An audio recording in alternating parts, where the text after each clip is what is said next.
సూర్యాపేట జిల్లా కోదాడ అనంతగిరి మండలం శాంతినగర్లోని రాజీవ్ లిఫ్ట్ ఇరిగేషన్ను పరిశీలించారు మంత్రి ఉత్తమ్ కుమార్ రెడ్డి. 54 కోట్లతో చేపట్టిన లిఫ్ట్ ఇరిగేషన్ పనులకు రాజకీయాలకు అతీతంగా సహకరించుకోవాలని సూచించారు. 5,000 ఎకరాలకు నీరు అందించే ఈ ప్రాజెక్టు అద్భుతమైందని కొనియాడారు.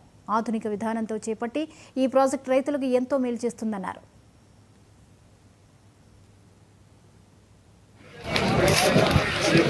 చాలా మందికి ఈ లిఫ్ట్ ఇరిగేషన్ చరిత్ర గతంలో రాజశేఖర రెడ్డి గారు ముఖ్యమంత్రిగా శాంతినగర్ గ్రామానికి ఆహ్వానించి ఈ లిఫ్ట్ పనులు శంకుస్థాపన చేసినది. ఆ తర్వాత ఇది చాలా highly viable lift irrigation scheme. ఎందుకంటే నేను రాష్ట్ర వ్యాప్తంగా పర్యటిస్తుంటాం కదా, ఇప్పుడు ఇక్కడ నీళ్ళు అందుబాటులో ఉండి కొద్దిపాటి లిఫ్ట్తో పెద్ద అమౌంట్ ఆఫ్ ఎకరేజ్ కవర్ అవుతుంది.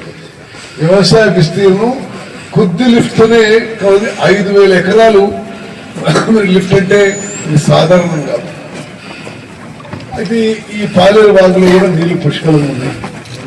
పాలేరు వాగులో ముందు కూడా నీళ్లు మరింత అదనంగా సీతారాం సాగర్ నుంచి మరి తీసుకొచ్చే ప్రక్రియ వేగవంతంగా ముందుకు పోతుంది. గోదావరి జలాలు వస్తాయి పాలేరుకి. అదేవిధంగా మూలేరు నుంచి కూడా పాలేరుకి ఒక లింక్ ఇప్పుడు మంజూరు చేసినాం. పాలేరు చెరువులు ఇప్పుడు ఫుల్గా రిజర్వాయర్లు నీళ్లు ఫుల్గా ఉంటాయి. కొమరం భీం ఆసిఫాబాద్ జిల్లా కాగజ్